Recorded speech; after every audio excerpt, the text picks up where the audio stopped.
Spring 1943. Camp Shelby, Mississippi. The faded blue uniform coat sat on the wooden workbench, its torn sleeve and missing buttons a silent challenge to the German prisoner who had never imagined handling an enemy's garments. Feldwebel Werner Klass, master tailor from Berlin's prestigious Krause Sons, stared at the American sergeant who had casually dropped the uniform before him.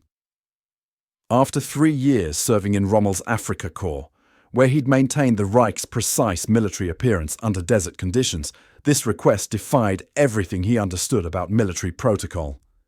"Mend it," the sergeant said simply, pointing to the coat. "You're a tailor, right? We need tailors." The concept seemed impossible. In Germany, no prisoner would ever touch a Wehrmacht uniform.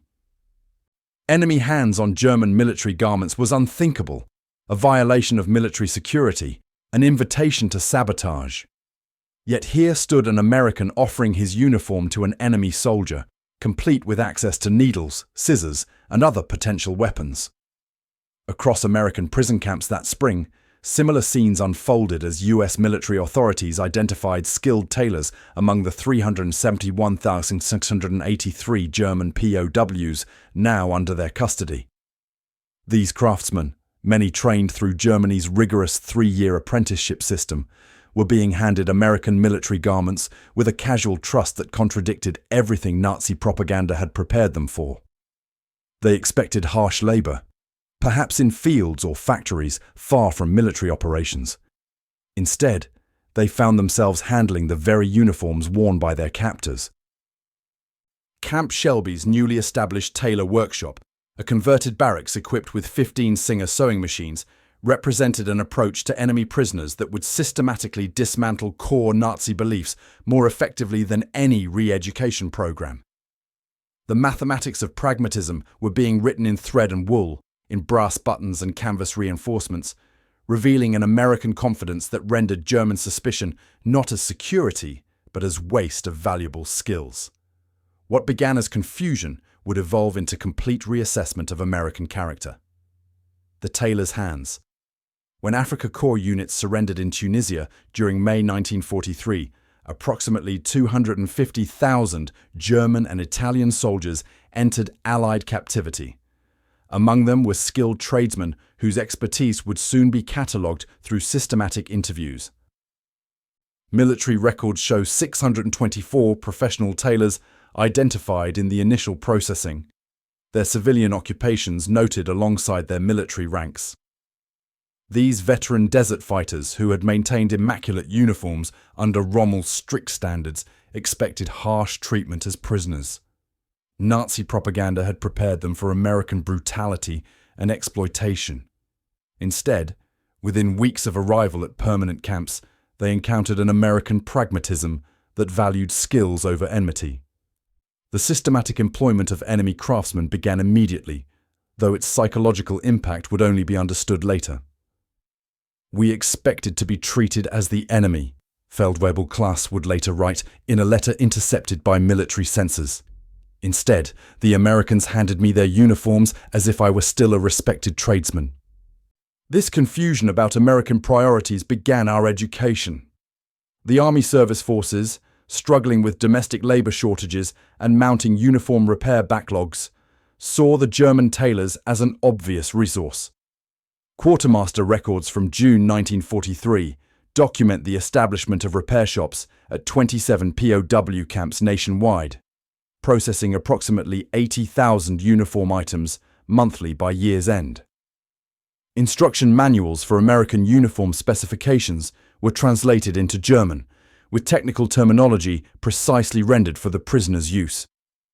At Camp Shelby, where Klass and 23 other tailors now worked 6 days weekly, the initial wariness dissolved into professional curiosity. The American olive drab wool uniform, mass-produced in standardized sizes, represented a different philosophy from German military attire. Each American soldier received multiple uniforms, whereas German soldiers maintained a single uniform with meticulous care. This abundance of American military clothing, War Department records show 150 million individual garments manufactured between 1942 and 1943, revealed a production capacity that dwarfed German capability. For men trained in Europe's tradition of custom tailoring, the American approach to uniform production appeared simultaneously wasteful and brilliant. German uniforms were made to last for years with repeated repair. American uniforms were designed for easy mass production and replacement when damaged. This different calculation of material versus labor costs reflected the nation's industrial philosophies. As Klass examined the sergeant's torn sleeve, his experienced fingers assessed the American fabric. Heavier than German wool, less refined but more durable. The machine stitching, while lacking the precision of hand tailoring, demonstrated industrial efficiency. The sergeant watched without suspicion as the German prisoner handled his uniform, then walked away to attend to other duties, leaving Klass alone with the garment. This casual trust contradicted years of Nazi indoctrination about American character. How could an enemy so careless with security defeat the disciplined German military? Yet the evidence was undeniable. The Americans trusted German prisoners with their military garments, with tools that could become weapons, with daily unsupervised work. What Feldwebel Klass couldn't yet comprehend as he threaded his needle was that this simple uniform repair assignment represented the beginning of an unexpected education, one that would ultimately reveal more about America than any propaganda could counter. The pragmatic trust embodied in that torn sleeve would eventually unravel certainties Klass had never thought to question. December 1942. Pentagon, Washington, D.C. The War Department directive spread across polished oak tables as officers reviewed the detailed plans. Utilization of prisoner of war labor outlined a program that would transform enemy captives into productive contributors to the American war effort. While military planners envisioned agricultural and industrial applications, one paragraph specifically authorized the employment of prisoners possessing specialized skills in appropriate technical capacities. This bureaucratic language would open the door for German tailors to experience an American system that contradicted everything they had been taught about their captors. By summer 1943, military quartermasters had established tailoring workshops at major POW facilities nationwide. Camp Shelby's operation expanded from the initial 15 sewing machines to 53 industrial units arranged in precise rows. Fort Benning, Georgia housed 62 German tailors working in a converted gymnasium. Camp McCoy, Wisconsin maintained 37 prisoner tailors operating at capacity. Army Service Forces records document 34 tailoring operations nationwide by October 1943. Employing 842 German prisoners. The workshops themselves revealed American material abundance that astounded the German craftsmen. In Germany, wool had been strictly rationed since 1939. Civilian allotments disappeared entirely by 1941, with military requirements taking precedence. Even Wehrmacht uniforms incorporated growing percentages of synthetic materials as the war progressed. In contrast, American quartermasters provided pure wool olive drab fabric in seemingly unlimited quantities. Records show the Philadelphia Quartermaster Depot alone processed 32 million yards of wool uniform fabric in 1943, more than Germany's entire textile industry produced. The waste astonished us, remembered Johann Merkel, a master tailor from Munich, in a 1965 interview. Americans would discard uniforms for minor damage we would have easily repaired in the Wehrmacht. Torn pocket, new uniform. Frayed cuff, new uniform. In Germany, we carefully turned collars, patched knees invisibly, darned elbows. Here, they simply ordered replacements. This casual approach to materials contradicted Nazi propaganda about American resource shortages. The Reich Ministry of Propaganda had repeatedly assured Germans that American production would collapse under wartime pressure. Instead, German tailors witnessed mountains of uniforms moving through repair depots with replacement stocks always available. The standardization particularly impressed technically minded prisoners. American uniforms came in precise graduated sizes, from size 32 to size 48 in 2-inch increments, with short, regular, and long variants. This systematization enabled mass production techniques impossible in German military tailoring, which relied more heavily on individual measurements and adjustments. The precision extended to auxiliary materials, thread spools containing exactly 575 yards, standardized brass buttons packed in gross count boxes, zippers of identical specification regardless of manufacturer. Most remarkably, American uniform production achieved remarkable consistency across different factories. A shirt made in Philadelphia matched exactly one made in San Antonio. German industry, despite its reputation for precision, had never achieved this level of standardization in military garments.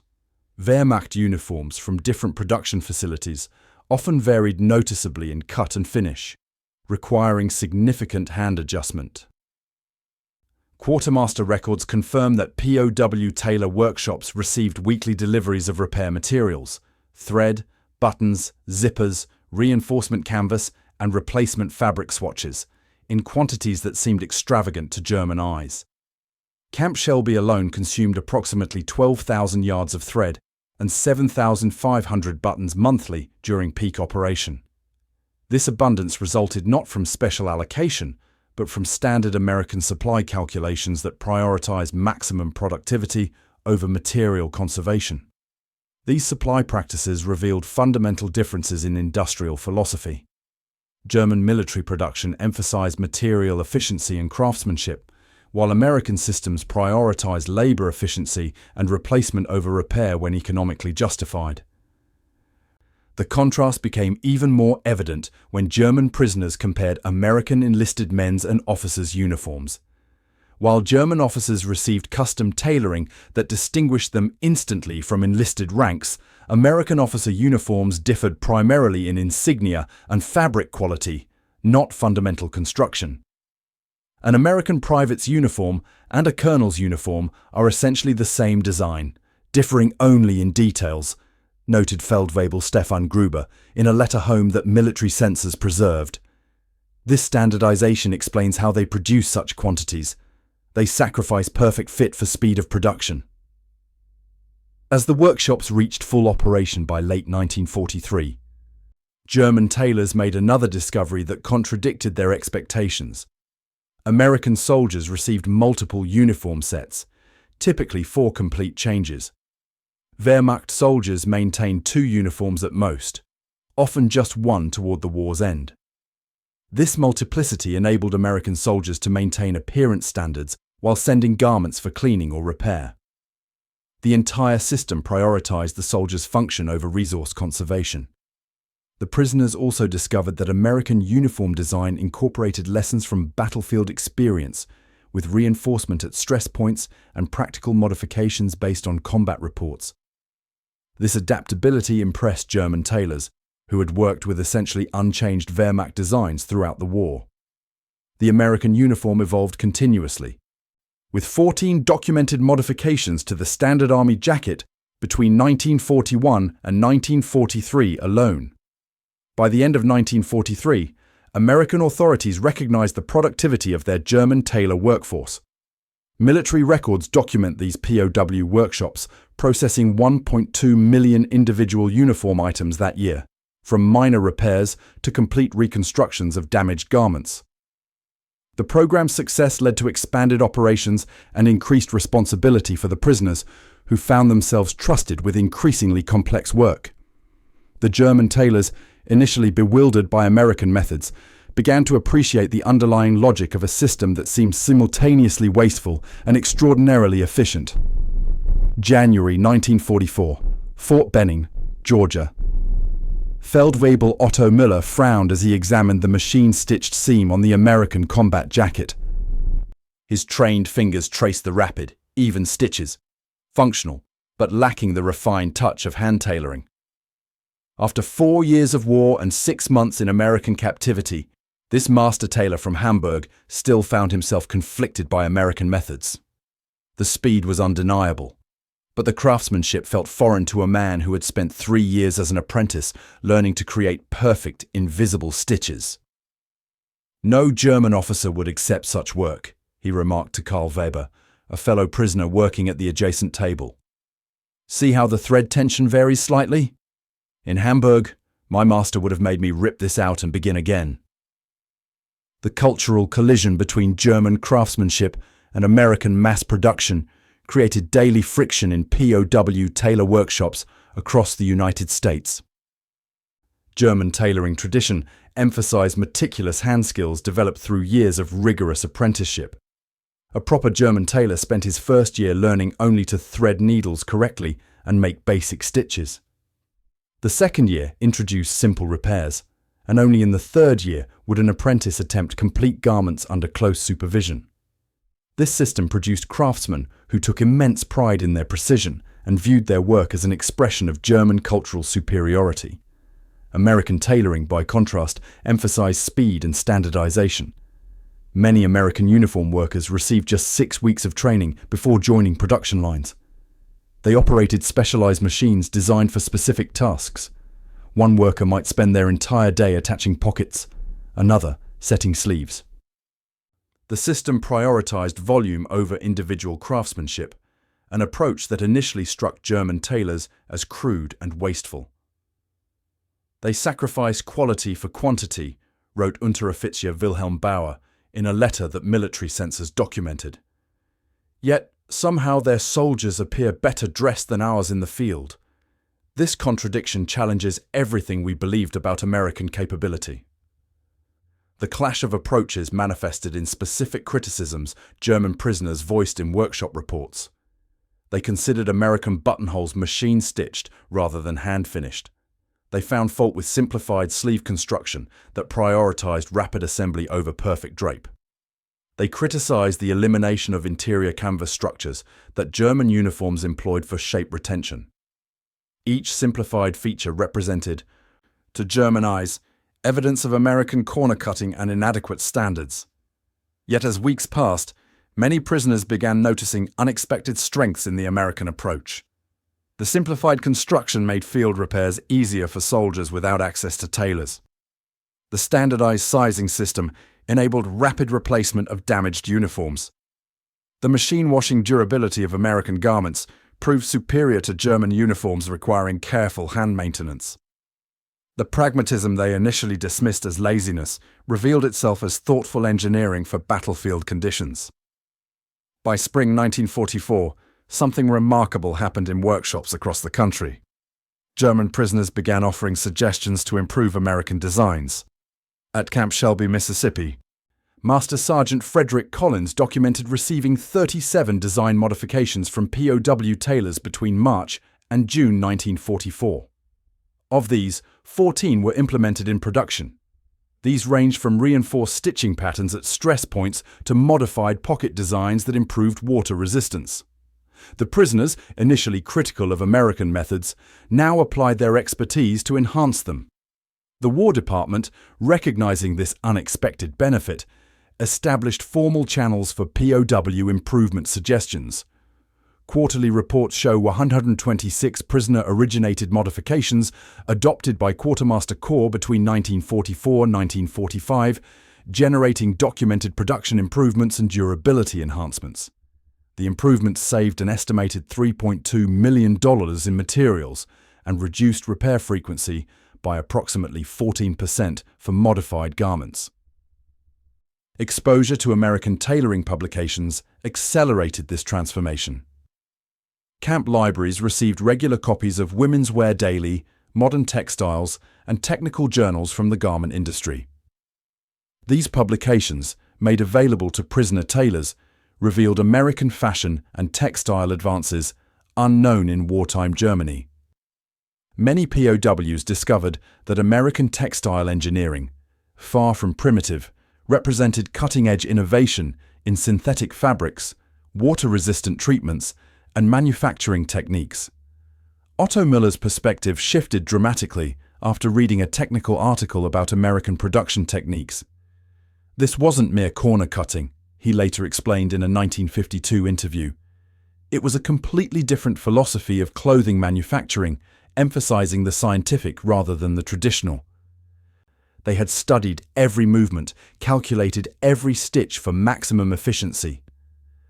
As 1944 progressed, workshop supervisors reported changed attitudes among German prisoners.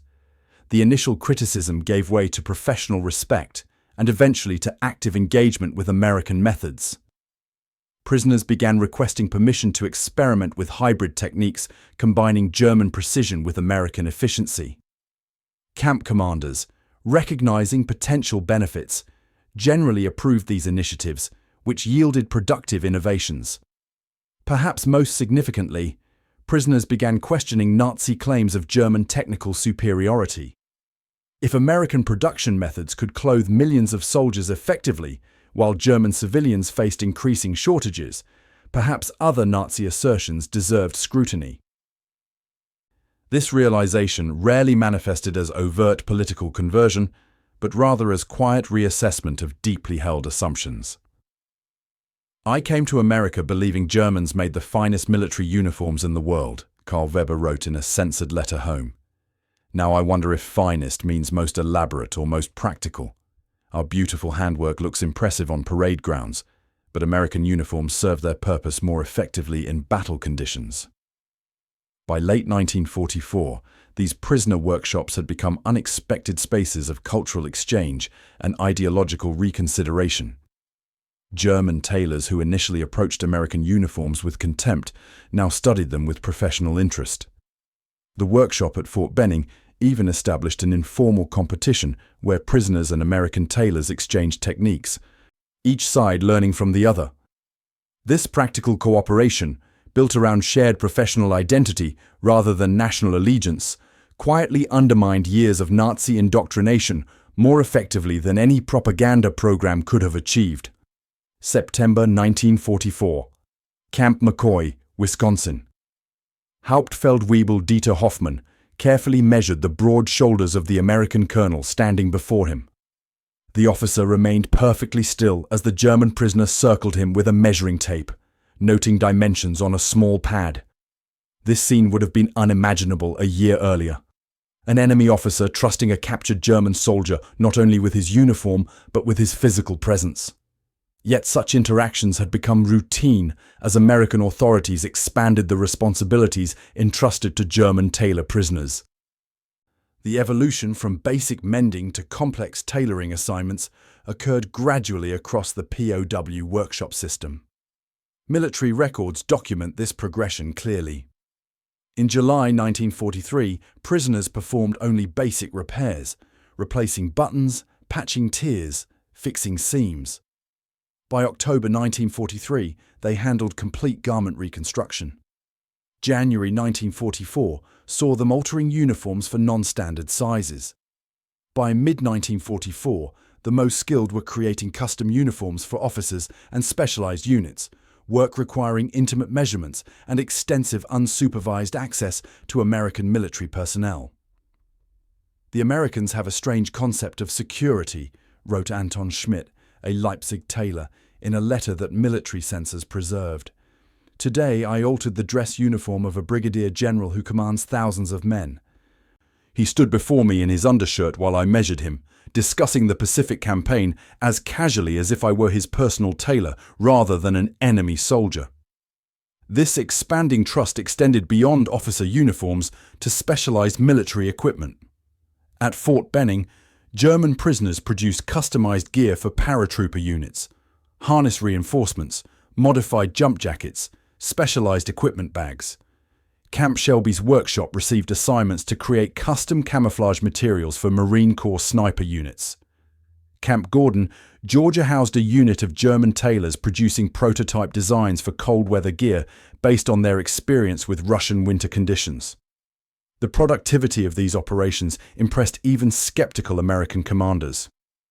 Quartermaster records document that by mid-1944, POW tailor workshops processed approximately 200,000 uniform items monthly, generating the equivalent of $1.25 million in repair value.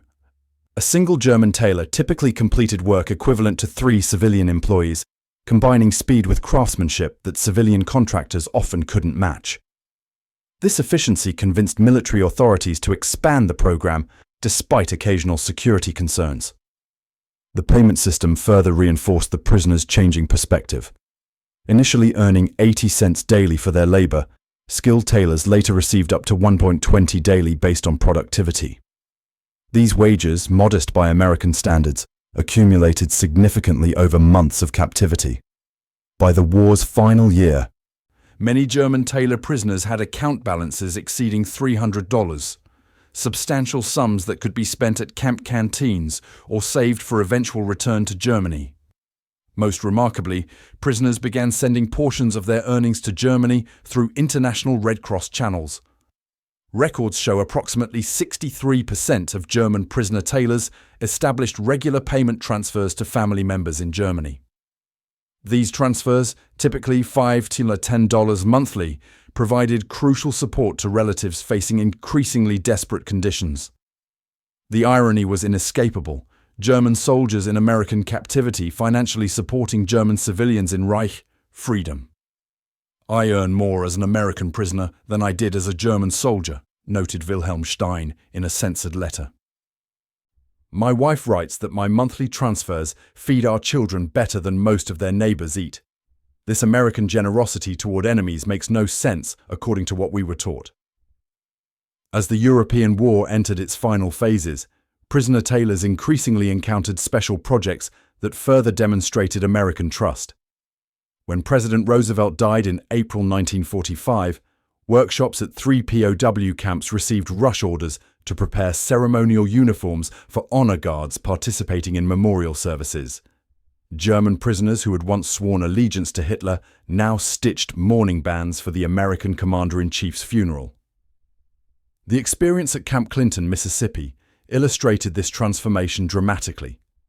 In March 1945, military authorities brought a damaged flag to the camp's tailor workshop, not just any flag, but a battle standard from the Pacific Theater bearing bullet holes and bloodstains. Rather than sending this powerful symbol to army facilities, they entrusted its restoration to German prisoners. The men worked with reverent care, meticulously repairing the flag while preserving evidence of its battlefield service. This assignment demonstrated absolute trust in men who remained, technically, enemy combatants. The psychological impact became evident in workshop supervisors' reports from late 1944 onward. Prisoners increasingly identified with their work, taking professional pride in supporting American forces. They developed relationships with regular customers, particularly officers who returned repeatedly for alterations or repairs.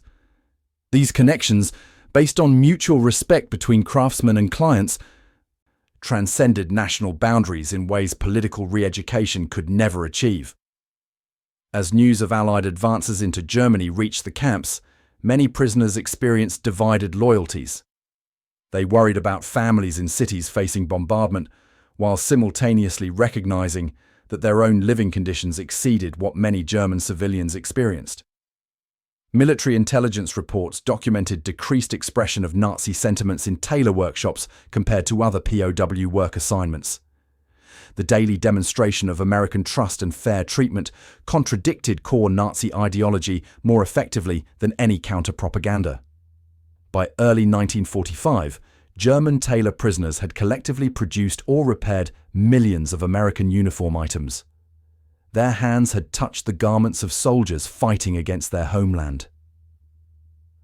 Yet rather than acts of sabotage or resistance, these prisoners delivered quality workmanship that supported the American war effort.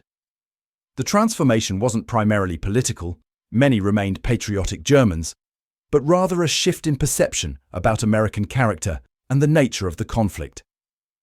"We came to America believing we would face a degenerate society, incapable of discipline or sacrifice," Hoffman later recalled. "Instead, we discovered a nation that trusted its enemies, treated them fairly, and demonstrated industrial capacity beyond anything we imagined possible. The uniform workshop taught us that everything we had been told about America was wrong." August 1944, Fort Douglas, Utah. Master tailor Hans Becker watched as his American counterpart struggled with the sleeve insertion technique he had just demonstrated. The American's fingers, accustomed to machine work, fumbled with the precise hand stitching that created the distinctive rolled shoulder of a German officer's tunic.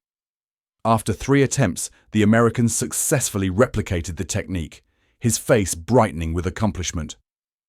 This moment, a German prisoner teaching an American military tailor traditional European methods, represented a technical exchange unimaginable when the first POWs arrived on American shores. The cross-pollination of tailoring knowledge flourished throughout the workshop system as the war entered its final year. German prisoners, initially protective of their traditional techniques, began freely sharing generations of guild knowledge with American counterparts.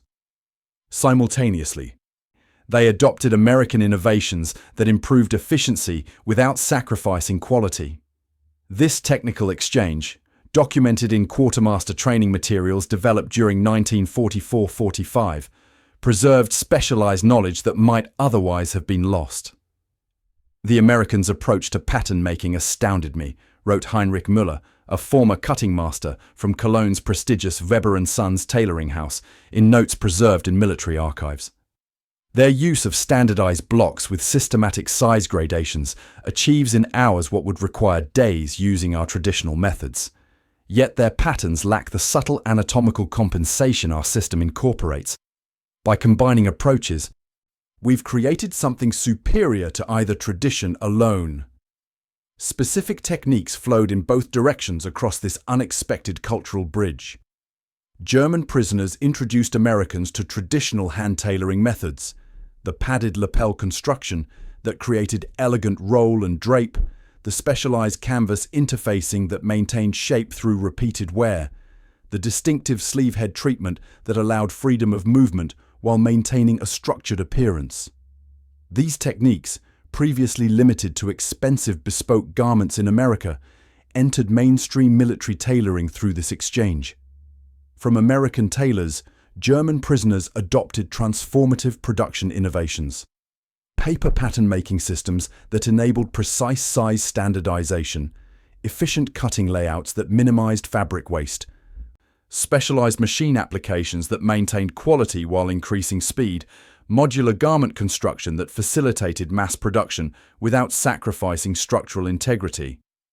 These techniques represented industrial evolution beyond anything available in wartime Germany. Joint projects became increasingly common as trust deepened between prisoners and supervisors. When General Eisenhower required specialized field jackets for the European winter campaign of 1944-45, the Philadelphia Quartermaster Depot assigned development to a team combining German POW tailors and American technical staff. The resulting Eisenhower jacket incorporated German expertise in cold weather clothing with American mass production practicality. Military records confirm that 27 similar collaborative projects occurred between 1944 and 1945, many resulting in equipment improvements that benefited American forces. The establishment of formal tailoring instruction within POW camps represented perhaps the most significant knowledge exchange. By late 1944, 13 camps operated structured training programs where skilled German prisoners taught both fellow POWs and American personnel. Camp Shelby's program became the largest, with 42 German instructors teaching 6-week courses, covering both traditional European methods and American production techniques. These schools, documented in Army Service Forces training reports, produced over 800 graduates by war's end, creating a unique cadre of tailors versed in both traditions. The technical publications made available to prisoners further accelerated this exchange. American Fashion and Trade Journals, Women's Wear Daily, American Tailor and Cutter, Menswear, introduced German tailors to developments isolated from them during war years. Simultaneously, military authorities collected technical information from prisoners, creating an unprecedented repository of European tailoring knowledge.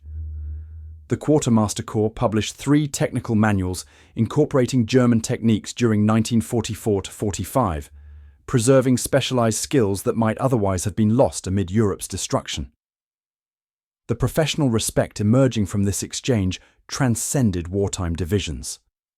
Master Sergeant Thomas Wilson, supervisor at Camp McCain's workshop, noted in his December 1944 report, The German prisoners have transformed our operation from basic repair to genuine craftsmanship.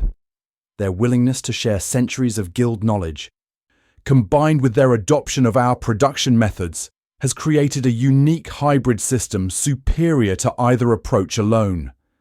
This exchange represents an unexpected benefit of the prisoner program. This knowledge transfer culminated in several documented innovations credited to German prisoners. At Fort Benning, POWs developed a reinforced seam construction for paratrooper uniforms that reduced failure rates by 64% during jump training. Camp Shelby's tailors created a modified cold-weather gear system incorporating ventilation techniques developed for North African conditions. Camp McCoy's workshop pioneered waterproofing applications combining American chemical treatments with German construction techniques. These innovations, formally adopted into military specifications, continued influencing American uniform design long after the prisoners returned home.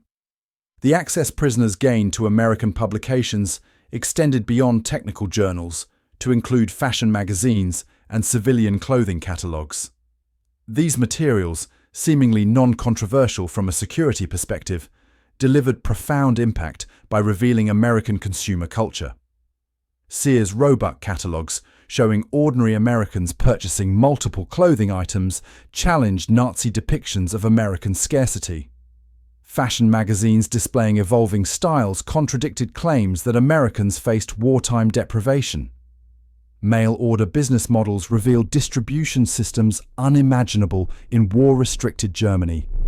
I realized everything we had been told about American conditions was false, recalled Otto Weber in a 1956 interview.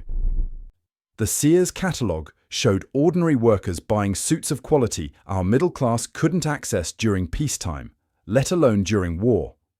Even American children had multiple clothing changes when German officers struggled with one deteriorating uniform. These catalogues weren't propaganda. They were simply commercial documents never intended for our eyes, yet they demolished Nazi claims more effectively than any argument. By early 1945, as Allied forces pushed into Germany itself, these workshops became sites of painful contradiction. The prisoners crafting American uniforms received increasingly desperate letters from families facing bombardment and invasion. Yet their own conditions, regular meals, professional respect, earned wages, exceeded what many German civilians experienced. This contrast forced uncomfortable reassessment of national priorities and leadership decisions that had led Germany to catastrophic defeat, while America maintained both military might and civilian abundance. June 1946. Hamburg, Germany. Master tailor Werner Klass stood amid the rubble of what had once been the city's elegant shopping district. His skilled hands, which had spent 3 years maintaining the Afrika Korps uniforms and then 2 years mending American military garments, now held a tape measure against the makeshift storefront he had established among the ruins. The former POW had returned to a homeland transformed by defeat, where civilians wrapped themselves in whatever scraps of fabric they could find. Yet in his small shop, American-style paper patterns hung on the walls, and his workbench was arranged according to efficiency principles learned during his captivity. Across the shattered landscape of post-war Germany, returned tailors like Klass became unexpected vectors of reconstruction methodology. Between 1945 and 1947, approximately 19,000 German POWs who had worked in American uniform repair operations returned to a nation where their technical skills suddenly represented crucial reconstruction assets. These men brought not only traditional tailoring expertise, but also intimate knowledge of American production methods, organizational approaches, and business models completely foreign to German tradition. I returned with 2 suitcases, recalled Heinrich Schmidt in a 1962 interview. One contained the tools of my trade, scissors, thimbles, measuring tapes. The other held something more valuable, knowledge of American manufacturing techniques that allowed one tailor to produce 10 times the output of traditional methods. In a Germany where every thread was precious, this efficiency meant survival. The material contrast these returning prisoners encountered couldn't have been more stark. They had left American camps where fabric was abundantly available, where thread came on standardized industrial spools, where buttons and zippers were requisitioned by the gross. They returned to cities where civilians unraveled old sweaters to reknit the yarn, where bedsheets were transformed into children's clothing, where a single spool of thread might represent a month's wages. This scarcity made the American production methods they had learned not merely interesting, but essential for survival. In this environment of extreme material shortage, former POW tailors established businesses implementing American techniques. Military government records from the American occupation zone document 412 tailoring establishments founded by returned prisoners between 1946–1949. These businesses, often beginning with minimal equipment in damaged buildings, became crucial community resources in cities where clothing production had effectively ceased. Their American-influenced approaches, standardized sizing, paper pattern systems, efficient cutting layouts, maximized output from minimal materials. The impact extended beyond individual workshops. In Munich, 6 former POWs who had worked together at Camp Shelby established the Modern Tailoring Collective in October 1946, combining their savings to purchase 5 industrial sewing machines. By 1950, this operation employed 37 workers producing standardized garments using modified American methods. Similar collectives emerged in Stuttgart, Frankfurt, and Cologne, often explicitly referencing American production principles in their business materials. Most significantly, former prisoners who had experienced American manufacturing philosophy became leaders in Germany's industrial reconstruction. When textile production slowly resumed under Allied oversight, these men possessed unique qualifications: traditional European craftsmanship combined with American mass production knowledge. Companies like Triumph International, Hugo Boss, and Adler specifically recruited former POWs with American workshop experience for management positions overseeing post-war rebuilding efforts. The physical transformation of the German clothing industry followed patterns directly traceable to POW experiences. Traditional workrooms with individual tailors at separate tables gave way to American-style production lines with specialized machine stations.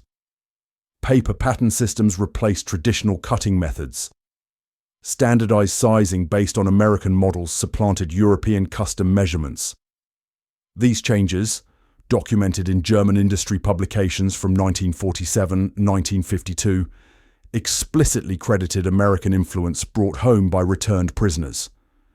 Statistical evidence confirms this transformation's scale.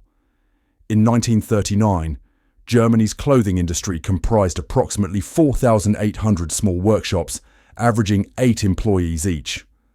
By 1955, the industry had consolidated to 1,200 larger operations, averaging 42 workers, utilizing production methods remarkably similar to American systems. Former POWs oversaw this transition at rates far exceeding their proportion of the population, holding an estimated 23% of supervisory positions, despite representing less than 2% of the male workforce. "We rebuilt Germany's garment industry on an American foundation," stated Otto Weber, who established Frankfurt's Technical School for Modern Tailoring in 1951. The old guild system, with its emphasis on exclusivity and tradition, could not meet post-war needs. We needed the American approach: standardization, efficiency, accessibility. Our captivity became our education in modern industrial methods. Beyond technical transformation, these former prisoners carried changed perspectives about American character that influenced broader German recovery.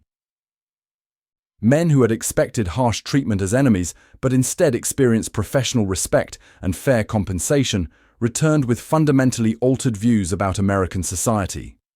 Their testimony contradicted lingering Nazi characterizations of Americans as culturally inferior or vengeful toward Germany. "My American supervisor treated me as a colleague rather than an enemy," wrote Carl Schmitt in a 1954 memoir. "He valued my skills, implemented my suggestions, and shared technical knowledge freely. This experience made me receptive to cooperation with American authorities during Reconstruction, when many Germans remained suspicious of Allied intentions. This changed perspective proved crucial during Marshall Plan implementation. Former POWs, who had witnessed American production capacity firsthand, understood that American aid represented genuine opportunity rather than exploitative control. When skepticism about American motives hindered Reconstruction efforts, these men often served as influential advocates for German-American cooperation, explaining that American prosperity derived from productive capacity rather than resource exploitation. The companies founded by former POW tailors became noteworthy success stories in Germany's economic miracle of the 1950s. Bavarian Clothing Works, established by 5 former Camp Shelby prisoners in 1947, grew from a damaged warehouse operation to employ over 200 workers by 1955. Bremen Modern Tailoring, founded by returnees from Camp Forest, pioneered ready-to-wear clothing production that made quality garments accessible to ordinary Germans for the first time. These enterprises, combining German quality standards with American production efficiency, exemplified the synthesis that powered post-war recovery. The strangest legacy of my imprisonment was hope, reflected Werner Klass in a 1960 interview. In American captivity, I discovered that prosperity doesn't require conquest or exploitation. It comes from efficient production, fair exchange, and mutual respect. Principles I witnessed daily in the camp workshop. My greatest skill from America wasn't a tailoring technique, but understanding that enemies could become partners through practical cooperation and basic human decency. This perspective, multiplied across thousands of returned prisoners, contributed to Germany's successful democratic transition. The men who had mended American uniforms helped mend German society, stitch by stitch, with thread spun from unexpected wartime lessons about trust, efficiency, and human dignity.